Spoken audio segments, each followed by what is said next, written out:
84 બેઠકમાંની પ્રથમ બેઠક પુષ્ટિ માર્ગમાં ખૂબ પવિત્ર અને મહત્વપૂર્ણ માનવામાં આવે છે.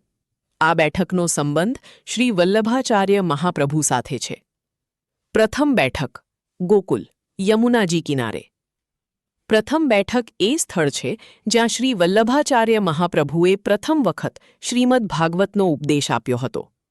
આ સ્થળે તેમણે ભગવાન શ્રીકૃષ્ણની કૃપાથી પુષ્ટિ માર્ગનો પ્રચાર શરૂ કર્યો. કહેવાય છે કે અહીં મહાપ્રભુજીને દિવ્ય પ્રેરણા મળી હતી અને તેમણે ભક્તોને શુદ્ધ ભક્તિનો માર્ગ બતાવ્યો. આ બેઠકની વિશેષતાઓ.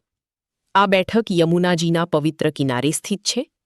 અહીં શ્રીમદ ભાગવતના પાઠ અને કથાનો આરંભ થયો. પુષ્ટિ માર્ગના વૈષ્ણવો માટે આ સ્થાન અત્યંત પવિત્ર યાત્રાધામ છે. અહીં ભક્તો આજે પણ શાંતિ અને દિવ્ય અનુભૂતિ અનુભવે છે. આધ્યાત્મિક મહત્વ.